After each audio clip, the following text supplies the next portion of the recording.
চালু করছি। জয় নিতাই, জয় গুরু, জয় রাধেশ্যাম।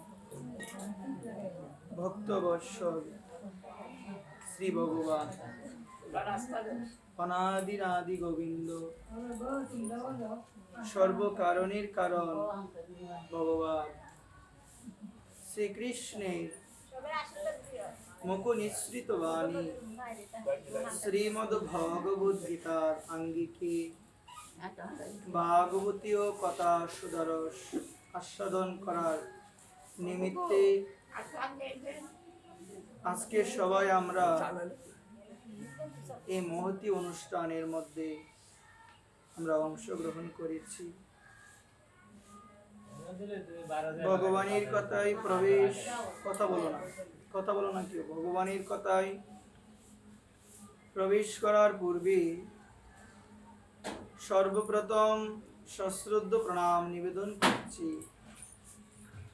শ্রী রাধা গোবিন্দ ভগবানের রাতুল রাঙ্গা শ্রী চরণ কমলে সশ্রদ্ধ প্রণাম নিবেদন করছি পরম পূজ্যপাদ ব্রজমণ্ডল বিভূতি বৃন্দাবনের মুকুটমণি দীনতার ফণি পূজনীয় স্মরণীয় বন্ধনীয় অর্চনীয়, এটা শব্দ হয় এটা শ্রী বাবা মহারাজ শব্দ হবে এটা না, একটু কষ্ট করে অল্প সময় আওয়াজে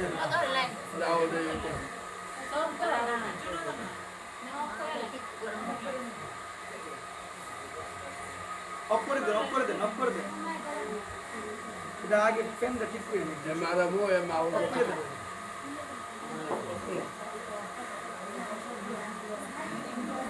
বড় মাঝে বেশি নাই না, আমি কথা বলি জাস্ট ওই গ্যামে জায়গায় দেখি কারণে গরম বেশি নাই, মোটামুটি পরম পূজ্য শ্রী বাবাজি মহারাজের শ্রী চরণ কমলে প্রণতি নিবেদন করছি, প্রণাম নিবেদন করছি পরম আরাধ্য পরম পূজ্য শ্রী গুরু মহারাজ প্রভুপাদ শ্রী শ্রী দেবব্রত গোস্বামী মহোদয়ের শ্রী চরণ কমলে সশ্রদ্ধ প্রণাম নিবেদন করছি উপস্থিত সকলের আপন আপন শ্রী গুরুদেবের শ্রী চরণ কমলে সশ্রদ্ধ প্রণাম নিবেদন করছি উপস্থিত সকলে আপন আপন মাতৃদেবী এবং পিতৃদেবের শ্রী চরণ কমলে প্রণাম নিবেদন করছি সেই সমস্ত গৌর অনুরাগী নিতাই অনুরাগী আমার ভগবান প্রাণ গোবিন্দ অনাদিরাদি গোবিন্দ সর্বকারণের কারণ ভগবান শ্রীকৃষ্ণের পরম ভক্ত, যাদের চরণ ধুলি বিনে কৃপা বিনে কেউ কখনো আমার ভগবানকে লাভ করতে পারে নাই, সেই সমস্ত গৌর অনুরাগী নিতাই অনুরাগী ভক্তদের শ্রী চরণ কমলি আমি নরাধম অদম শ্রী ব্যাসাসন থেকে অবনত মস্তকে জানাই শতকোটি দণ্ডবোধ প্রণাম। জয় নিতাই গৌর হরিবল, জয় শ্রী রাধেশ্যাম, জয় নিতাই জয় রাধে। আমরা আজকে সবাই সমবেত হয়েছি ভগবতী শ্রী দুর্গা মায়ের মন্দির প্রাঙ্গণে বসে ভগবানেরই মুখ নিঃসৃত বাণী গীতার আলোকে ভাগবতীয় কথা সুদরস আস্বাদন করার জন্য। উপস্থিত সুপ্রিয় গৌর ভক্তবৃন্দ, আপনাদের সকলের চরণে আমি অধম দিন অতিদিন দণ্ডবত প্রণাম নিবেদন করছি।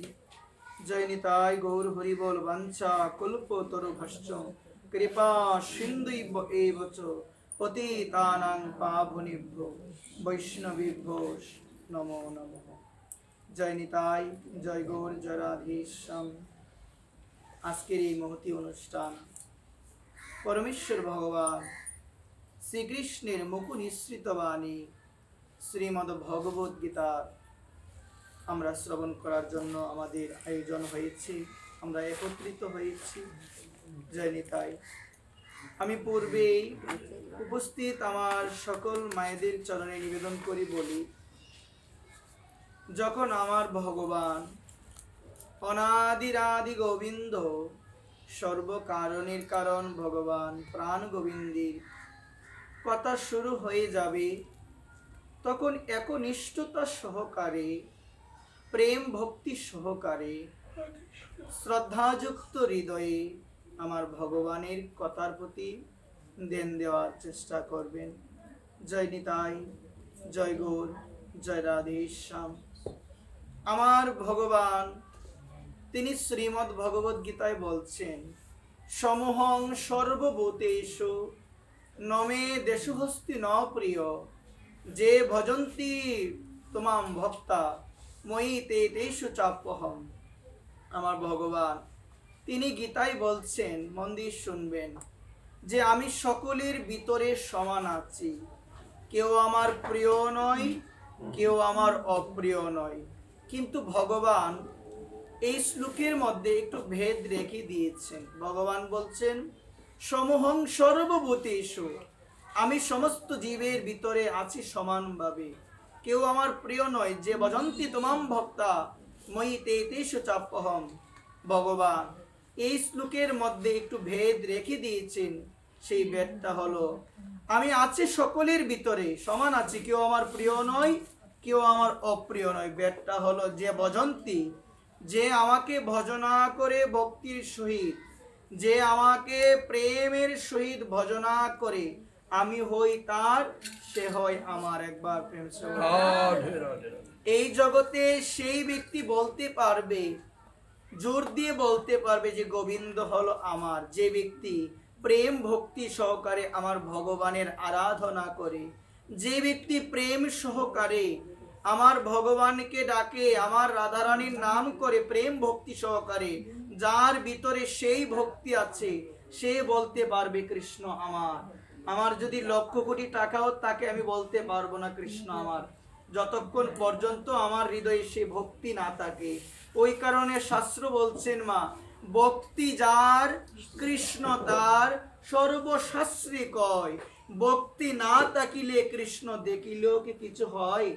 যদি অন্তরে ভক্তি না থাকে মা, যদি অন্তরে প্রেম ভালোবাসা না থাকে আমার গোবিন্দের প্রতি, গোবিন্দকে দেখলেও কিছু হবে না। প্রমাণ কোথায় আছে? মহাভারতে প্রমাণ আছে। দুর্যোধন, কংস, শকুনি থেকে শুরু করে, শিশুপাল থেকে শুরু করে, দন্তবক্র থেকে শুরু করে, জরাসন্ধ থেকে শুরু করে, সবাই কিন্তু আমার ভগবানকে দেখেছে, কিন্তু তারা কেউ আমার ভগবানের ভগবত স্বরূপকে চিনতে পারে না। কেন পারে নাই? তাদের কি জ্ঞানের অভাব ছিল? তাদের প্রচুর পরিমাণ জ্ঞান ছিল। তাদের কি সম্পদের অভাব ছিল? তারা তো ছিল রাজা, প্রচুর সম্পদের মালিক ছিল। তাদের একটা জিনিসের বড়ই অভাব ছিল, সেই জিনিসটা হলো তাদের হৃদয়ে গোবিন্দের প্রতি কোনো ভক্তি ছিল না। একবার এই জন্য মহাজন বলছেন, যতই তোমার টাকা পয়সা থাকুক না কেন, যত বড় অট্টালিকার মালিক তুমি হও না কেন, যতই তুমি জ্ঞানের অধিকারী হও না কেন, তোমার হৃদয়ে যদি গোবিন্দের প্রতি ভক্তি না থাকে, তোমার হৃদয়ে যদি প্রেম ভাব না থাকে, তোমার সামনে যদি গোবিন্দ আসেন, তুমি গোবিন্দকে চিনতে পারবে না। কারণ একমাত্র প্রেম ভক্তির মাধ্যমে গোবিন্দকে বাঁধা যায়, একমাত্র প্রেম ভক্তির মাধ্যমে গোবিন্দকে জানা যায়। গোবিন্দকে পাওয়ার সর্বোত্তম রাস্তা হলো মা ভক্ত সেবা করা। গোবিন্দকে পাওয়ার সরলতম রাস্তা হলো শ্রী গুরুদেবের সেবা করা। তুমি যদি মা কায় মনোবাক্যে শ্রদ্ধাযুক্ত হৃদয়ে মা তুমি গুরু সেবা করতে পারো, তুমি যদি মা মন প্রাণ দিয়ে তুমি যদি একান্তভাবে ভক্ত সেবা করতে পারো মা, ওই ভক্ত সেবা করতে করতে কোনো না কোনো একদিন তুমি গোবিন্দের চরণ লাভ করতে পারবে। একবার প্রেম। ভক্ত সেবার এত মহিমা, গুরু সেবার এত মহিমা মা শাস্ত্রে খুব সুন্দর দৃষ্টান্ত দিয়েছি মা, মন দিয়ে শুনবেন যে কিভাবে শ্রী গুরুদেবের সেবা করলে আমার ভগবান সন্তুষ্ট হয় মা। কিভাবে ভক্ত সেবা করলে আমার ভগবান সন্তুষ্ট হয় মা, এই সম্বন্ধে আমাদের সনাতন শাস্ত্রে খুব সুন্দর একটা দৃষ্টান্ত দিয়েছে। গৌরীলাল কুণ্ডের মধ্যে নরহরিদেব মহারাজ নামে ভগবানের একজন একনিষ্ঠ, ভগবানের একজন একান্ত অনুরাগী গুরুদেব বাস করত। একবার প্রেম সে তার নামটা কি গো মা? নরহরিদেব দাস জীবা মহারাজ। মন দিয়ে শুনবেন মা, ওই গৌরীলাল কুণ্ডের মধ্যে নরহরিদেব মহারাজ নামে এক গুরুদেব বাস করত। মনে প্রাণে প্রেম ভক্তি সহকারে সর্বদা স্মরণ মনন করত, যুগল সেবা করত। যুগল সেবার পরিপাটি সেই নরহরিদেব দাসজি তিনি ভালোভাবেই জানতেন। একবার প্রেম সে ওই নরহরিদেব দাসের একজন শিষ্য যার নাম হলো হৃদয় দাস। যার নামটা কি গো? হৃদয় দাস। হৃদয় দাস তার গুরুদেবের প্রতি এত নিষ্ঠা ছিল মা, শুনলে আপনারা অবাক হয়ে যাবেন যে গুরু নিষ্ঠা কাকে বলে। এতদিন আমরা অনেক কিছুই শুনেছি মা, মন দিয়ে শুনবেন গুরুদেবের প্রতি কেমন নিষ্ঠা থাকতে হয়। হৃদয় দাস তার গুরুদেব নরহরি দেবের প্রতি তার এমন নিষ্ঠা ছিল মা, ভগবানের প্রতিও তার এতটা নিষ্ঠা ছিল না। অপ্রকট বিগ্রহ আমার ভগবান, ওই অপ্রকট বিগ্রহ থেকে তার নিষ্ঠা ছিল বেশি। তার প্রকট বিগ্রহ শ্রী গুরুদেবের সেবার প্রতি, শ্রী গুরুদেবের প্রতি শ্রী গুরুদেবের প্রাণ ডালা সেবা দিত। গুরুগত প্রাণ যাকে বলে, গুরু সেবা ছাড়া কিচ্ছু বুঝে না, কিচ্ছু জানে না। একদিন মা নরহরিদেব তার শ্রী গুরুদেব সে মনে মনে ভাবলো আমার শিষ্য হৃদয় দাস, তাকে একটু পরীক্ষা করে দেখতে হবে সে কেমন আমায় ভালোবাসে। তাকে একটু পরীক্ষা করে দেখতে হবে যে আমার হৃদয় দাস আমার শিষ্য সে কেমন করে আমাকে ভালোবাসে। আরেকজন শিষ্যকে ডাক দিয়েছেন গুরুদেব নরহরিদেব, তার আরেক শিষ্যকে ডাক দিয়ে বলছেন দেখো তোমাকে একটা কাজ করতে বলছে। কি কাজ গুরুদেব? আপনি আমাকে যে আদেশ দিবেন আমি সেই আদেশই পালন করব। শ্রী গুরুদেব বলছেন দেখো আমার শিষ্য যার নাম হলো হৃদয় দাস, আমার শিষ্য যার নাম কি হৃদয় দাস, সে প্রাণ ডালার সেবা দে, সে গুরুগত নিষ্ঠা, আমি একটু তাকে পরীক্ষা করতে চাই। বলছে গুরুদেব আমি কি করব?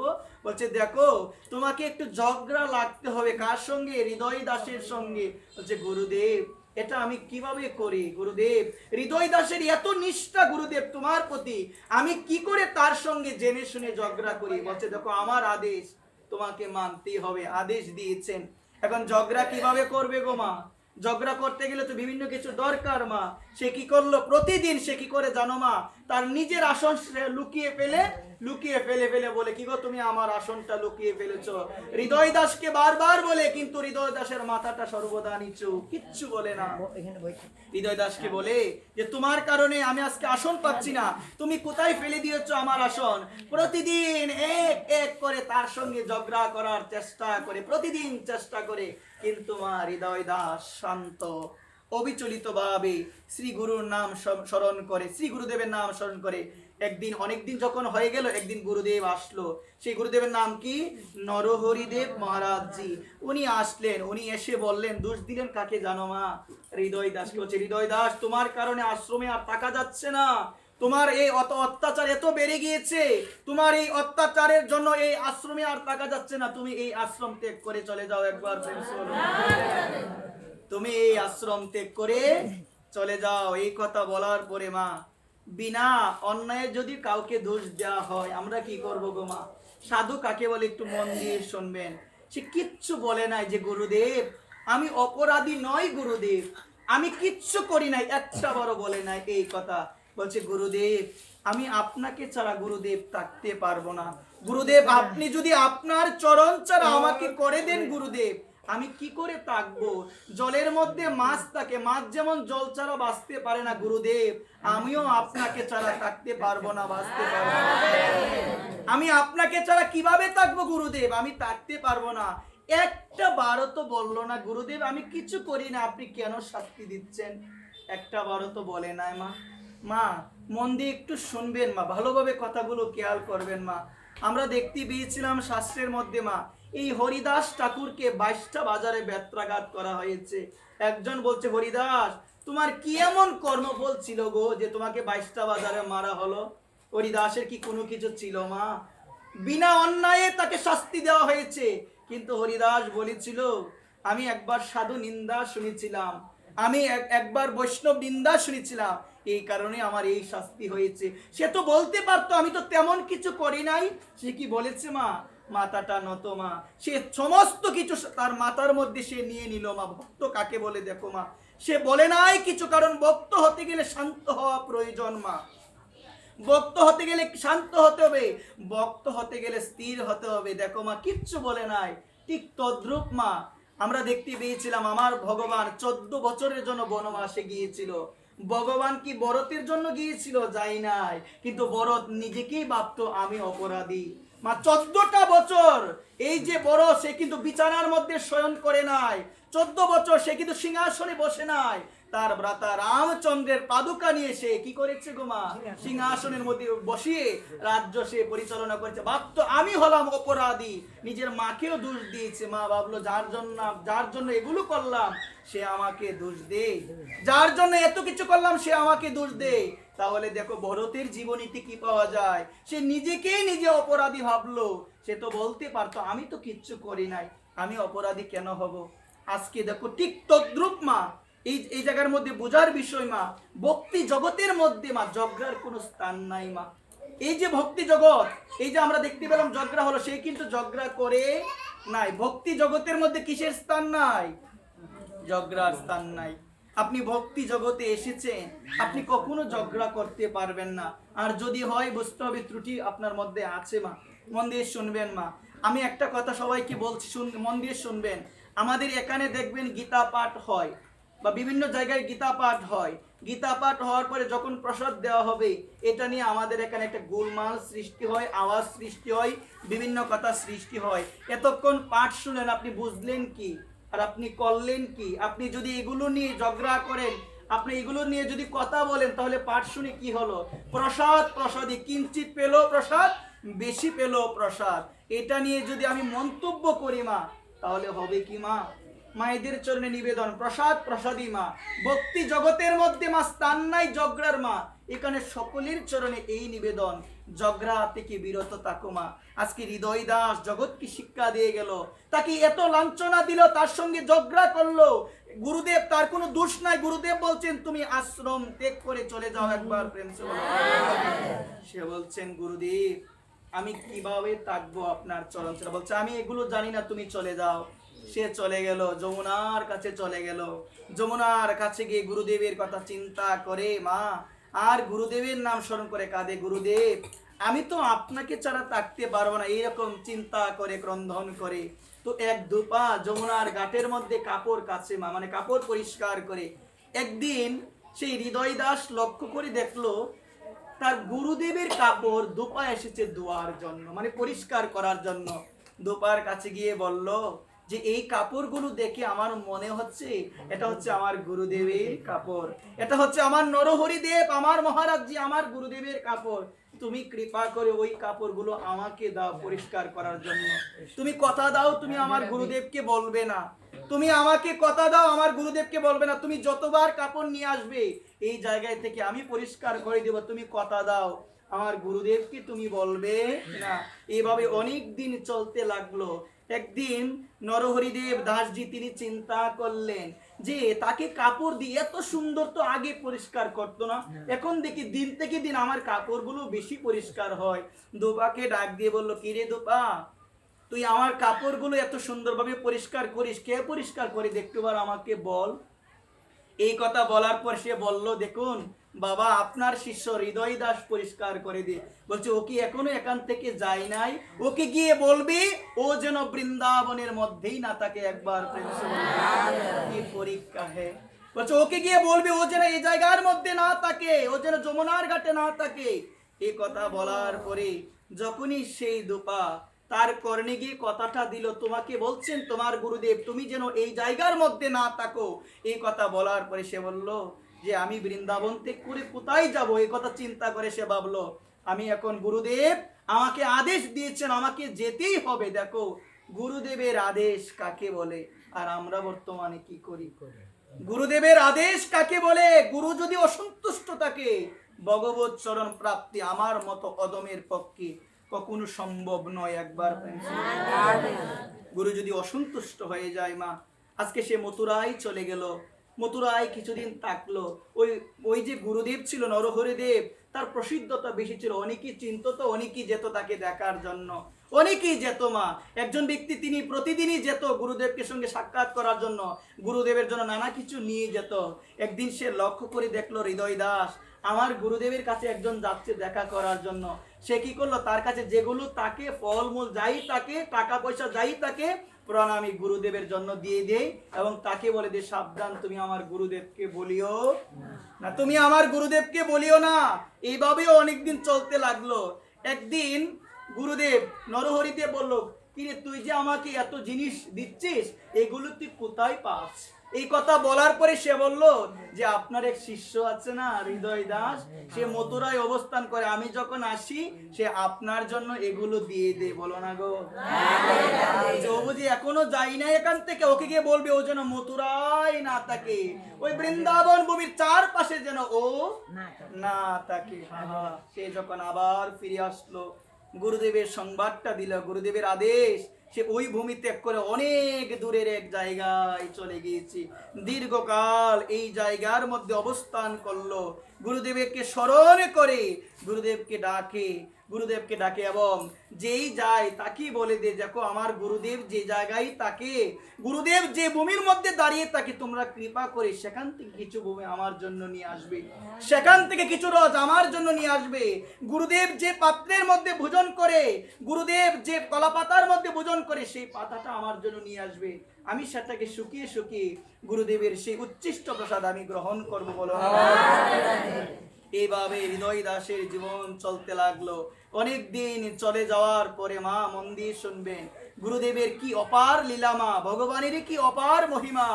গুরুদেবের আগমন হয়েছে সেই গ্রামের মধ্যে, যে গ্রামের মধ্যে হৃদয় দাস বাস করে। বলো না গো, একজন এসে বলছেন, কি গো তুমি কি কিছু শুনতে পেয়েছো? বলছেন না। বলছেন আমার কেন জানি আজকে আকাশ বাতাসের গন্ধটা অন্যরকম মনে হচ্ছে, আমার কেন জানি মনে হচ্ছে আমার গুরুদেব আছে এই গ্রামের মধ্যে। বলছে তুমি কি কিছু শোনো নাই? বলছে না আমি তো কিছু শুনি নাই। বলছে তোমার গুরুদেব এই জায়গার মধ্যে উপস্থিত হয়েছে। বলো সবাই তখন এমন আনন্দিত হয়েছে মা, আহা কি আনন্দ, আজকে আমার গুরু মহারাজ এসেছে, আজকে আমার গুরুদেব এসেছে, আজকে আমার ভববতের কান্ডারি যিনি আমাকে ভবনদী পার করে দিবেন সেই গুরুদেব এসেছে, কি আনন্দ। যখন রাত্রি হয়েছে গুরুদেব যাবেন স্নান করার জন্য ব্রহ্মমূর্তির দিকে, স্নান করতে গিয়ে গুরুদেব পরে গিয়ে একটু ব্যথা পেয়েছে মা। গুরুদেব ব্যথা পাই নাই তো মা, গুরুদেবের ব্যথাটা যেন পেয়েছে হৃদয় দাস। আহা গুরুদেবের ব্যথায় আজকে ব্যথা পায় হৃদয় দাস। বুঝেন একটাবার কেমন শিষ্য, কেমন শিষ্য একটাবার লক্ষ্য করবেন, একটাবার উপলব্ধি করবেন। গুরুদেব ব্যথা পেয়েছে, সমস্ত ব্যথা যেন পেয়েছে সেই হৃদয় দাস। গুরুদেব পরদিন সকালে বলছে এখানে আর থাকবো না, এখান থেকে আমি আবার চলে যাব গৌরীলাল কুণ্ড বৃন্দাবনে, আবার আমি চলে যাব। সেখানে চলে গেল, কিন্তু যখনই শুনতে পেল গুরুদেব চলে গিয়েছে, মাহা কি বিরহ মাগো, এত বিরহ যে আমার গুরুদেব এসেছিল, আমার গুরুদেব চলে গিয়েছে, গুরুদেবকে স্মরণ করছে, বিরহে কাতর হয়ে গিয়ে হ্যাঁ গুরুদেব, হ্যাঁ গুরুদেব, হ্যাঁ গুরুদেব বলে ডাকছে। বলো না সবাই গুরুদেব কি, সৎ গুরুদেব ভগবান কি, সৎ গুরুদেব ভগবান কি। হ্যাঁ বিরহে কাঁদছেন, বিরহে শ্রী গুরুদেবকে স্মরণ করছেন। কি প্রেম, কি ভালোবাসা। গৌরীলাল কুণ্ডে নরহরিদেব দাসজি চলে গেলেন। যখন গেলেন ভগবানের সেবা দিতে, মা লক্ষ্য করবেন ভগবানের সমস্ত অঙ্গ আজকে ভিজে রয়েছে। ভগবানের পোশাক থেকে শুরু করে ভগবানের সমস্ত অঙ্গ ভিজে, ভগবানের নয়ন থেকে বিগ্রহ থেকে আজকে মা মন দিয়ে শুনবেন জলের ধারা পড়ছে। তখন গুরুদেব নরহরিদেব জিজ্ঞাসা করলেন ভগবানকে, তাদের সেবা কেমন দেখো মা। জিজ্ঞাসা করলেন, প্রভু গো তোমার অঙ্গ আজকে কেন ভিজে রয়েছে প্রভু, তুমি আমায় বলো প্রভু। প্রভু আজকে তোমার অঙ্গ ভিজে কেন রয়েছে, তোমার মধ্যে কি, তুমি কিসের জন্য দুঃখ পাচ্ছ প্রভু, তুমি আমায় বলো। বলছে নরহরি তুমি আর কষ্ট দিও না তোমার শিষ্যকে, আমি আর সইতে পারছি না, তুমি এবার কৃপা করে দাও, আমি আর সইতে পারছি না। তুমি আর কত কষ্ট দিবে, তোমার শিষ্য হৃদয় দাস সর্বদা তোমাকে স্মরণ করে ক্রন্দনে বেশি যাচ্ছে, তুমি আবার তো তাকে কৃপা করো, তুমি আবার তো তুমি তাকে নিয়ে আসো। বলছেন গুরুদেব, নরহরিদেব বলছেন, প্রভু গো, তুমি যদি আমাকে না বলতে এই জন্ম তার পরীক্ষা আমি শেষ করতাম না। প্রভু, আমি এই অপেক্ষায় ছিলাম কবে তুমি আমাকে বলবে, আমি যেন আমার শিষ্য হৃদয় দাসকে এই জায়গায় নিয়ে আসি গুরুদেব। এই জন্যই তাকে আমি এত পরীক্ষা করছি, বলো না গো। কি প্রেম! ভগবান, ভগবান আজকে বিগ্রহ থেকে বলে উঠলো, মা সে তোমা ভগবানকে বেশি ডাকে নাই। ওমা কাকে ডেকেছে বলেন না আজদি মা? গুরুদেব কি মা ভগবানকে বেশি ডাকে নাই মা, গুরুদেবকে ডেকেছে, ভগবানের পরম ভক্ত গুরুদেবকে স্মরণ করেছে। ওই গুরুদেবকে স্মরণ করাতে ভগবান সন্তুষ্ট হয়ে ভগবান তিনি আমার প্রাণ গোবিন্দ বিগ্রহ থেকে বলে উঠল, আর দেরি করো না। তখনই গুরুদেব নরহরিদেব সংবাদ পাঠালো কার কাছে বলো মা? কার কাছে পাঠালো তোমা? হৃদয় দাসের কাছে। হৃদয় দাসের কাছে যখনই সংবাদ গেল, বলছে হৃদয় দাস, গুরুদেব তোমাকে আহ্বান করেছে, তুমি চলো গৌরীলাল কুণ্ডের মধ্যে তুমি চলো। সে চলে গেল। চলে যাওয়ার পরে গুরুদেবের চরণে গিয়ে লুটিয়ে পড়েছে মা। গুরুদেবের চরণে যখন লুটিয়ে বলল, গুরুদেব বলছেন, বাবা রে, তোকে আমি পরীক্ষা করেছিলাম বাবা, তুই পরীক্ষার মধ্যে উত্তীর্ণ হয়েছিস, আমিও তোর প্রতি সন্তুষ্ট হয়েছি। এই গৌরীলাল কুণ্ডটাই তোকে আমি দিয়ে দিলাম, তুই ভগবানের সেবা করে জীবন কাটিয়ে দিবি বাবা। তোর এই গুরু প্রেম গুরু ভক্তিতে সাক্ষাৎ আমার ভগবান প্রাণ গোবিন্দ সন্তুষ্ট হয়েছে বাবা, তোকে আশীর্বাদ দিলাম বাবা, তুই এই গৌরীলাল কুণ্ডের মধ্যে থেকে গোবিন্দ সেবা যুগল সেবা করে যাও, তুমি ভজন করে যাও। কি প্রেম! এই প্রেম অনুরাগ ব্যতীত ভগবানকে পাওয়া সম্ভব নয়। এই গুরু বাক্য যদি লঙ্ঘন করো, এই গুরু বাক্য মা, তোমার গুরুদেব তোমার কাছে ভগবান, তোমার গুরুদেব তোমার কাছে ভগবান, মন্ত্রমূলম গুরুর বাক্য মন্ত্রের সহিত পালন করতে হবে মা। বুঝো বা না বুঝো মা, তোমরা কি বলবো মা? গুরুদেবকে আমরা চিনি না, গুরু কে? গুরুদেব কে গো মা? জীবনও ভগবানকে পাওয়া যাবে না মা।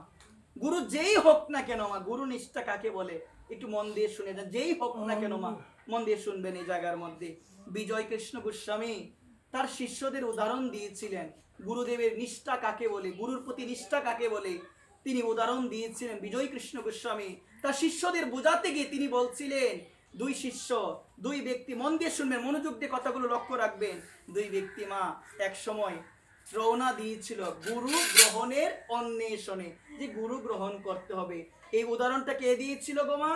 বিজয় কৃষ্ণ গোস্বামী তার শিষ্যদের গুরু ভক্তি গুরু নিষ্ঠা কাকে বলে এটা বুঝাতে গিয়ে তিনি একটা উদাহরণ দিয়েছিলেন। দুই ব্যক্তি চিন্তা করলো, মানে দুই বন্ধু চিন্তা করলো গুরু গ্রহণ করব, গুরুদেবের কাছ থেকে দীক্ষা নিব। একজন বলল, যে আমাকে প্রথম ধরবে আমি তার কাছ থেকে দীক্ষা নিব। আর একজন বলছে, আমি ভেবে চিন্তে দীক্ষা নিব। দুইজন রওনা দিয়েছি। অনেকক্ষণ পথ যাওয়ার পরে কুল গাছের মধ্যে, কুল গাছ আপনারা চিনবেন, কুল গাছের মধ্যে প্রথম জন যে বলেছিল যে আমাকে ধরবে সে আমার গুরু, কি করলো জানো মা? কুল গাছের মধ্যে তার জামাটা আটকে গিয়েছে।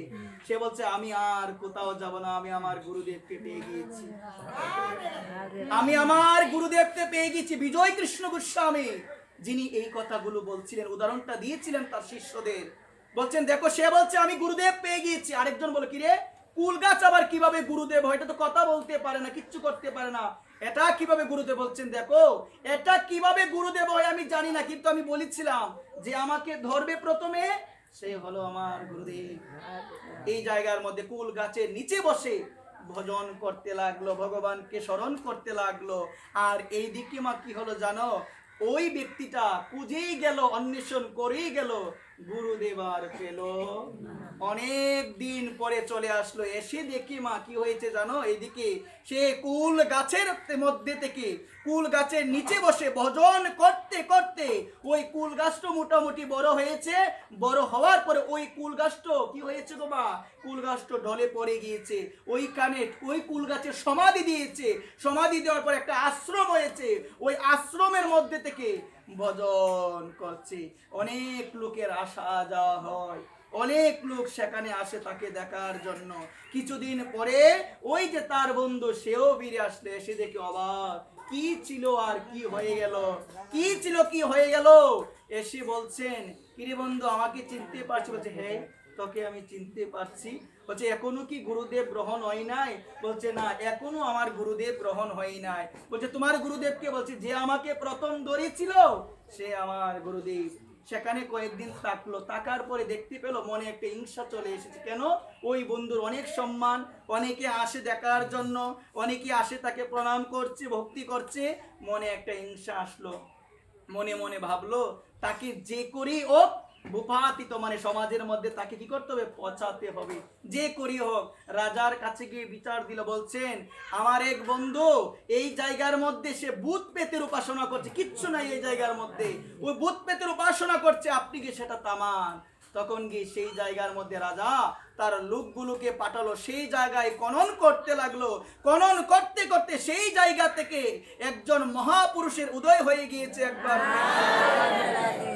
মহাপুরুষের আগমন হয়েছে। মহাপুরুষ বলছেন তোমাদের অবিশ্বাসের কারণে আজকে তোমাদের দণ্ড দেওয়ার কথা, কিন্তু তুমি রাজা, তোমাকে আজকে আমি ক্ষমা করে দিলাম। তোমরা ভাবছো কি যে সে ভূত পেতের উপাসনা করে? সে ভূত পেতের উপাসনা করে না, সে হলো প্রকৃতপক্ষে গুরু নিষ্ঠা কাকে বলে তার জীবন থেকে দেখা উচিত। যে যার কাছে আশ্রিত হয়েছে, এই জন্য বললাম কথাটা, নিষ্ঠা সহকারে শ্রী গুরুদেবকে স্মরণ করো, শ্রী গুরুদেবকে ডাকো। আজকে সে কুল গাছের আরাধনা করে তার জীবন সার্থক মা। এই কারণে আমি বলি কি, সকল ভক্তচরণ এই নিবেদন, কিছু পারো বা না পারো মা, গুরুদেবের আদেশটা পালন করার চেষ্টা করো মা। গুরুদেবের আদেশটা পালন করবেন মা। শ্রী রামানুজাচার্য তার এক শিষ্যকে একসময় বলেছিল, বাবা তিলক কোনটি মালা যার গলায় দেখবি সে হলো তোর ভাই। ভাই সে হলো কি? তোর ভাই।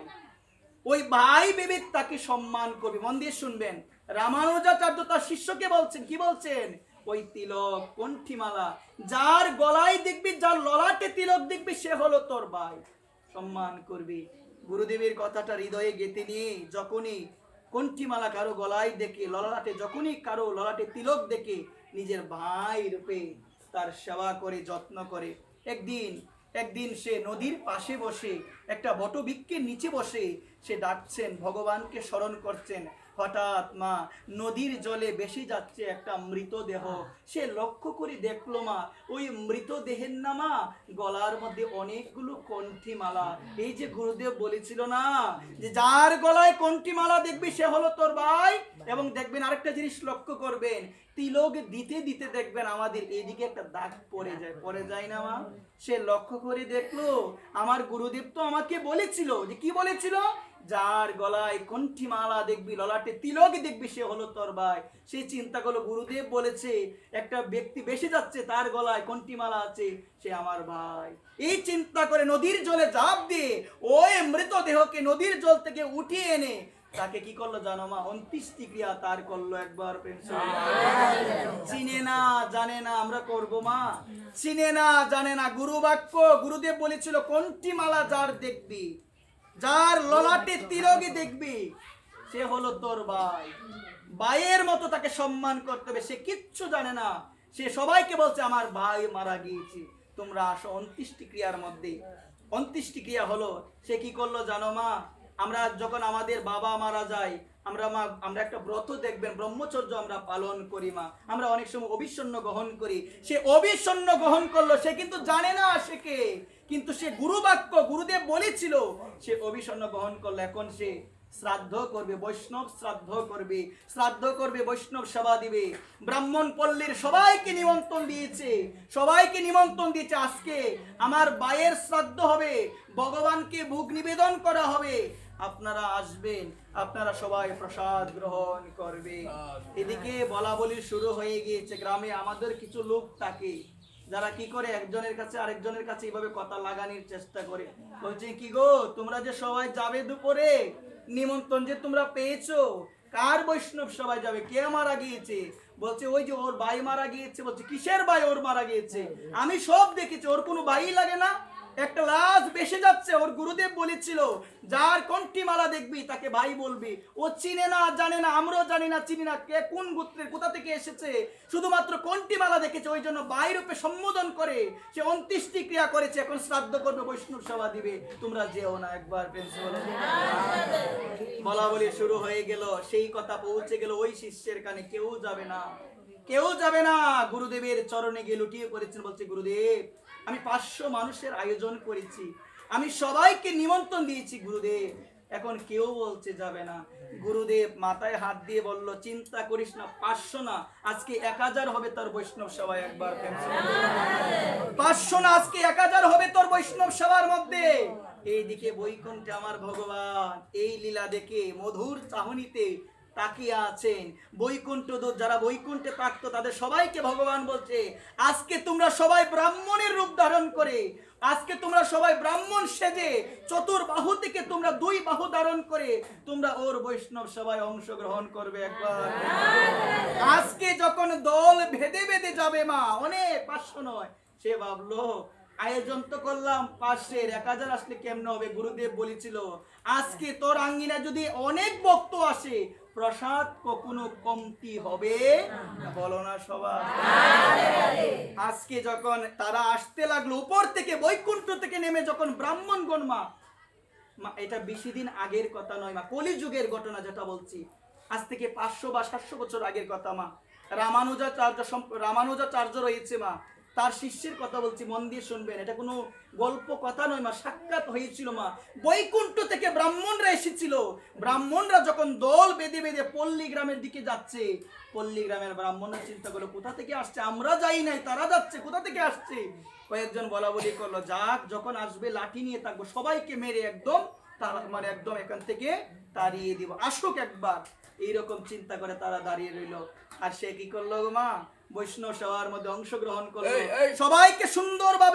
সবাইকে সুন্দরভাবে পরিবেশন করা হলো মা। অনেক হয়েছে, কমতি কিছু হয় নাই মা। সেদিকে মন দিয়ে শুনবেন, বৈষ্ণব সেবা শেষ, ওই ব্রাহ্মণগণ যখন চলে যাবে, ওইদিকে পল্লী গ্রামের ব্রাহ্মণরা লাঠি নিয়ে দাঁড়িয়ে আছে। হঠাৎ দেখতে পেল পল্লী গ্রামের মানুষরা, ওই সমস্ত ব্রাহ্মণরা আসছে, আস্তে আস্তে আস্তে হঠাৎ উড়াল দিয়ে সবাই ওই বৈকুণ্ঠ মানে আকাশের দিকে উড়ে সবাই চলে যাচ্ছে। তখন বিজ্ঞ একজন ব্রাহ্মণ অবাক দৃষ্টিতে তাকিয়ে রইল, তারা কে আসলে? তারা তো তাদেরকে ভাবলাম মারবো, তারা তো সবাই চলে যাচ্ছে আকাশে উড়ে। নিশ্চয়ই তারা ভগবানেরই পার্শ্বদ, বৈকুণ্ঠের পার্শ্বদ, নারায়ণের পার্শ্বদ, তারা সবাই চরণে পড়ে গিয়েছেন। সেই শিষ্যের বলছে আমাদের ভুল হয়ে গিয়েছে, আমাদের অনেক বড় ভুল হয়ে গিয়েছে, ক্ষমা করে দাও। ভক্ত কি ক্ষমা করবে না মা? অবশ্যই ক্ষমা করে দিবে। আজকে দেখো গুরু বাক্য পালন মা, তাহলে আমরা যদি কারো গলায় কণ্ঠী মালা দেখি, আমরা যদি কারো ললাটে তিলক দেখি, সে আমাদের ভাই মা, সে আমাদের ভাই, সে আমাদের গুরু ভাই। মুরারি বাবার একটা কথা মা, মন দিয়ে শুনবেন, আমরা তো গুরু ভাই বলে একই গুরুদেবের শিষ্য হলে, কিন্তু সনাতন ধর্মে জন্মগ্রহণ করি আমরা সবাই হলাম গুরু ভাই। একবার যার ললাটে তিলক, যার কণ্ঠী মালা, কেউ যদি বাবার সামনে বলতো গুরু ভাই, বাবা একটু রুষ্ট হয়ে যেত, কেন এটা, কেন এটা দিয়ে আলাদা করা হয়। বাবা বলতো যার ললাটে তিলক দেখবে, যার কণ্ঠী মালা দেখবে, সেই হলো আমাদের গুরু ভাই। সবাই বলেন না আজকে এই জায়গার মধ্যে কি শিক্ষা পেলাম? গুরুদেবের প্রতি যদি বিশ্বাস না থাকে, গুরুর সেবাই যদি না করতে পারে, জীবন বৃথা। গুরু কেমন ধন, চিনলি নারী মন, অমূল্য রতন সে যে পতিত পাবন। আমি চিনি না আমার গুরুদেব কি, আমি জানি না, ওইখানে গুরু কৃপা প্রয়োজন মা। গুরু কৃপা কি না হয় গো মা? এক মাতাল ছিল মা, মাতাল তো জানেন আপনারা মা, সর্বদা মদ্যপান করে সর্বদা সে ঘুরে বেড়ায়, তার মধ্যে কোনো ভক্তি নাই, কিচ্ছু নাই। একদিন তার মনে ইচ্ছা হলো গুরুদেবের কাছে দীক্ষা নিব। গুরুদেবের কাছে গেল, গুরুদেবের কাছে গিয়ে বলল যে আমি আপনার কাছ থেকে দীক্ষা নিতে চাই। বলছে দীক্ষা তোকে দিব। বলছেন তুই মদ কয়বার গ্রহণ করি? বলছে বেশি না, 2 বারই গ্রহণ করি। বলছে আর কি কোনো বাজে নেশা আছে? বলছে হে দেখো, স্বীকার সবাই করতে পারে না, সাধুর কাছে গেলে গোপন কথা রাখতে হয় না, জীবনে যে পাপ করেছো বলতে হবে। যদি পাত্রটা না খুলে যেতে পারো, কৃপা প্রবেশ হবে না হৃদয়ে কখনো। তাকে জিজ্ঞাসা করলো দিনে কয়বার গ্রহণ করো মদ? বলছে সব মিলে 2-3 বার হয় গ্রহণ করি। বলছে কোনো বাজে নেশা আছে? বলছে হে বাজে নেশা আছে। বলছে যে কামনার দৃষ্টিতে নারীদের দিকে তাকাও? বলছে হে আছে। বলছে বাবা সব কিছুই করো, তুমি একটু স্নান করে আসো, আমি তোমার কর্ণে একটু মন্ত্র দিব বাবা। কথা দিয়ে যাও তুমি আমাকে, তুমি এই মন্ত্রটা স্মরণ করবে বাবা সব সময়। তুমি কথা দিয়ে যাও স্মরণ করবে, আমি তোমাকে দীক্ষা দেব। বলছেন গুরুদেব আর তো কিছু করতে পারবো না, আপনার এই কথাটা আমি রাখবো। দেখো মা, গুরুদেবের কৃপা কাকে বলে? গুরুদেব যাকে কৃপা করে সে যদি পাষণ্ড হয়, সে যদি বেবিচারীও হয়, গুরুদেবের কৃপাতে সে ভগবানের পথে ফিরে আসে একবার। গুরুদেব মন্ত্র দিল, দিয়ে বলল বাবা কিছু পারো বা না পারো বাবা তুমি এটা জপ করো। গেল মা, কি যে আজকে পেলো মা, আজকে তো আর কিছু ভালো লাগে। সদ্গুরুদেবের কৃপা কাকে বলে? ওই যে এটা জপ করে না, জপ করতে করতে মা আর তো মদ্যপান করতে ইচ্ছা করে না, কোন নারীর দিকে কামনার দৃষ্টিতে আর তাকাই না, সবাই হলো আমার মা, সবাই আমার মা। আস্তে আস্তে সে ভাবলো আর আমিষই আমি গ্রহণ করব না। এই আমিষ ছেড়ে দিল, প্রসাদ বুঝি হয়ে গেল, ভগবানের একজন পরম ভক্ত হয়ে গেল গুরু কৃপাতে। কার কৃপা? কি না হয় অসাধ্য সাধন হয়ে যায় গুরুদেবের কৃপাতে, অসাধ্য সাধন হয়ে যায় গুরুদেবের কৃপাতে। মনেরই পরিবর্তন হয়ে যায়, হৃদয়ের পরিবর্তন হয়ে যায়। কি করছি আর কি আমার করা উচিত আর আমি কি করছি, আমার মধ্যে সেই জ্ঞান আসবে যখন সৎ গুরুদেব কৃপা করে মন্ত্র আমার এই কর্ণমূলে প্রদান করবে।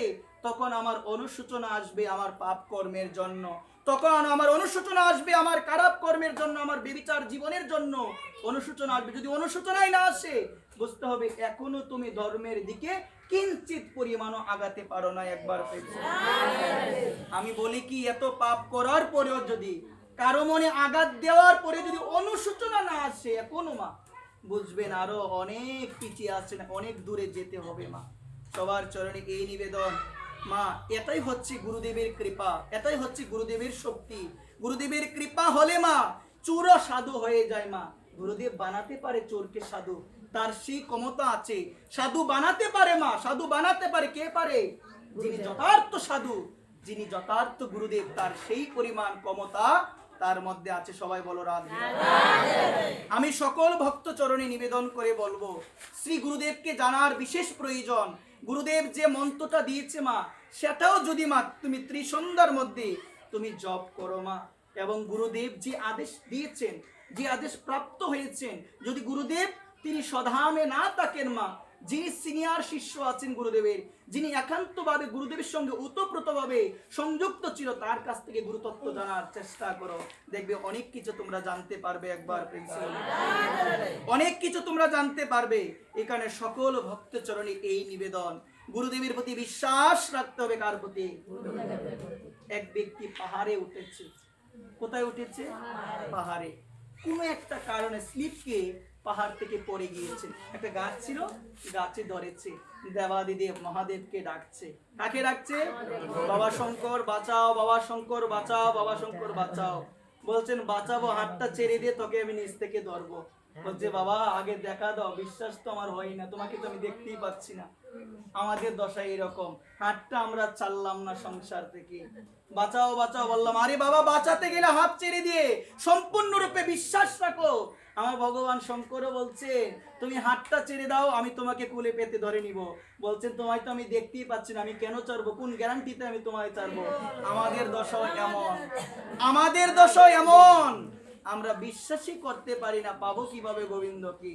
আমরা রাধারানীকে বিশ্বাসই করতে পারি নাই যে রাধারানী আছেন, রাধারানী রক্ষা করবেন, রাধারানী কখনো আমাকে এই সংসার চক্রের মধ্যে ফেলে রেখে চলে যাবে না, রাধারানী তার চরণে আমাকে তাই দিবেই, এটা আমার বিশ্বাস। সেটা আমি যত বড়ই পাপী হই না কেন, বলো সবাই, আমি যত বড়ই পাপী হই না কেন, সমাজের মানুষও যদি আমাকে দূরে ঠেলে দেয়, একজন তার চরণ থেকে দূরে ঠেলে দিবে না, দিবে না। তিনি হচ্ছেন আমার করুণাময়ী, আমার প্রাণেশ্বরী, আমার বৃন্দাবনেশ্বরী, আমার কুণ্ডেশ্বরী, আমার কৃষ্ণ মনোহারিণী, আমার মনমোহিনী শ্রীমতী করুণাময়ী রাধারানী। রাধে রাধে। জয় নিতাই, জয় গৌর, জয় রাধে শ্যাম।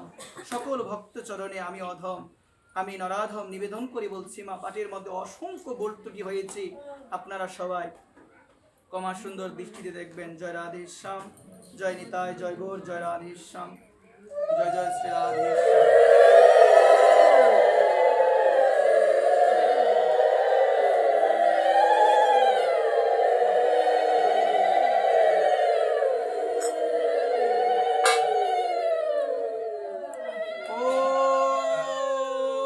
যদোষ করং পরিভ্রষ্টং মাত্রহি